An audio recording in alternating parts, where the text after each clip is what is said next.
দুপুরের কড়া রোদে দাঁড়ানো দুই যুবক, হাতে সময় কয়েক ঘন্টা। রাতের মধ্যে বিমানবন্দর পৌঁছতে না পারলে ভেঙে যাবে প্রবাস যাত্রার স্বপ্ন।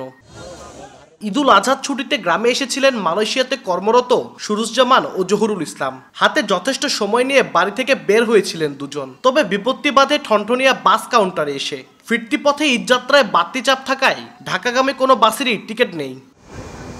সে সময় বাড়তি ভাড়া আদায় বন্ধে অভিযান চালাচ্ছিল সেনাবাহিনীর একটি দল।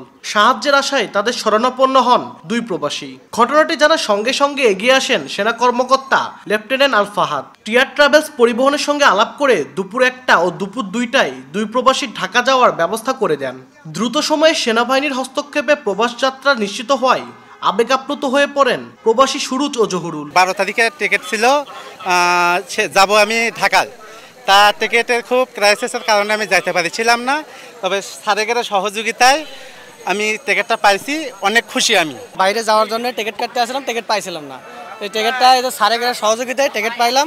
আমি আজকে ঢাকার উদ্দেশ্যে রওনা দিব। আগামীতেও প্রবাসীদের যাত্রা নিশ্চিত করতে সেবা দিবে বলে জানায় টিয়ার ট্রাভেলস। প্রবাসী ভাইয়েরা আমাদের দেশের জন্য একটা গর্ব, তাদের জন্য আমাদের একটা অগ্রাধিকার আছে, তাদেরকে সেই সুযোগ করে দিতেই হবে। এটা আমাদের নৈতিক দায়িত্ব। আমি তাদেরকে স্যাক্রিফাইস করে আমি আমার মতো করে ব্যবস্থা করে দিছি ভাই। ওনারা ভালোভাবে এখন সুস্থভাবে আল্লাহ তাদেরকে গন্তব্যস্থলে পৌঁছাক, এই দোয়া করি আমি আমার পক্ষ থেকে।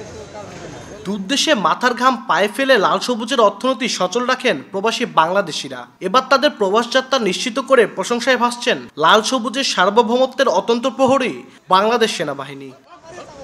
ঢাকা শাহজালাল আন্তর্জাতিক বিমানবন্দর থেকে সুরুজ রাত 11টার ফ্লাইটে ও জহুরুল ভোর 6টার ফ্লাইটে মালয়েশিয়ার উদ্দেশ্যে রওনা হবে। তারা দুজনই বগুড়া শাহজাহানপুরের বাসিন্দা। আব্দুল আউয়াল, সময় সংবাদ, বগুড়া।